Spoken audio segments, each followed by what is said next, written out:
Présentation de Demain, l'au-delà. Alain Burnand et Maurice Ray.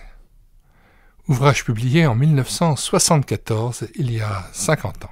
Nous lisons Avis au lecteur.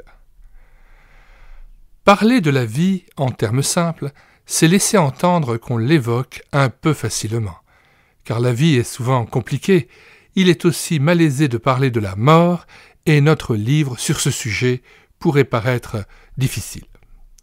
Pour éviter cet écueil, nous avons opté une démarche précise qui n'est pas une simplification arbitraire du problème, mais volonté d'aider le lecteur dans sa réflexion.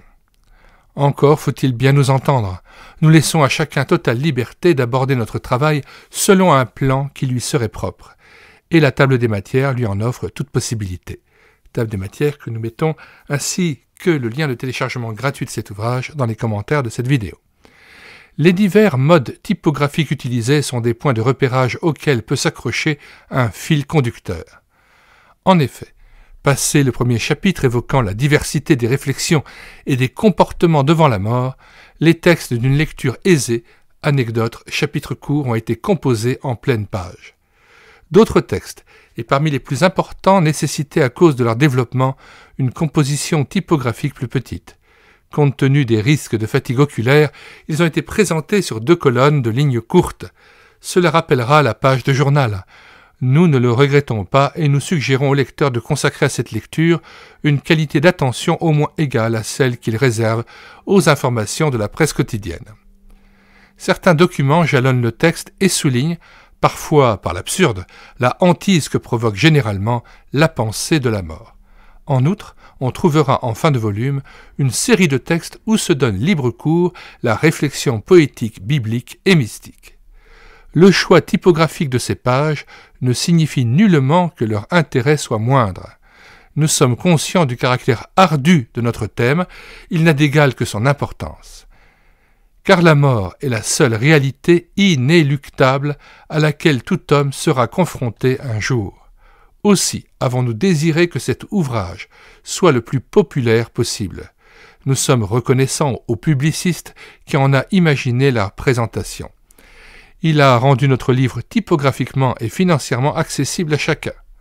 Au fil des pages, nos lecteurs verront peut-être s'éclairer certains aspects obscurs de notre condition mortelle. Ils verront par contre surgir un nombre plus grand de questions posées que de réponses données, et c'est intentionnel. L'expression courante, qualifiant de question de vie ou de mort certains choix décisifs, oublie systématiquement de désigner à qui il revient d'interroger et surtout à qui il appartient de répondre. Si Jésus-Christ ressuscité d'entre les morts est une promesse pour la foi, il est aussi et d'abord une mise en question de notre mode de vie. Devant son interrogation, personne ne peut, à notre place, formuler notre réponse. C'était notre ministère d'auteur de vous y rendre attentif. C'est votre honneur de lecteur d'avoir, dès lors, à vous déterminer. Nous mettons dans les commentaires de cette vidéo le lien de téléchargement gratuit de cet ouvrage. Le téléchargement se fera à partir du site internet médiathèquechrétienne.fr, site que j'ai bâti en synergie avec cette chaîne YouTube Elle écoutait sa parole, afin d'assurer la réédition numérique des ouvrages chrétiens épuisés et non réédités. Comme l'était cet ouvrage, nous vous invitons donc à vous rendre sur le site internet médiathèquechrétienne.fr afin de pouvoir profiter et de pouvoir télécharger gratuitement les 1000 ouvrages que nous avons déjà numérisés et mis à votre disposition. Il n'est nul besoin de s'inscrire, vous pouvez directement accéder à partir de la page d'accueil à l'onglet Livres et là regarder les dizaines d'auteurs et les centaines d'ouvrages qui sont déjà disponibles en téléchargement gratuit. Si vous voulez connaître les différents ouvrages que nous numérisons tous les jours et présentons sur cette chaîne YouTube Elle écoutait sa parole, les audiobooks que nous prenons en charge, les albums ou BD que nous lisons avec caméra de document, mais aussi les cantiques que nous mettons en parole, afin de nourrir votre louange individuelle ou en assemblée, abonnez-vous à cette chaîne YouTube Elle écoutait sa parole. Nous vous disons au revoir et à bientôt.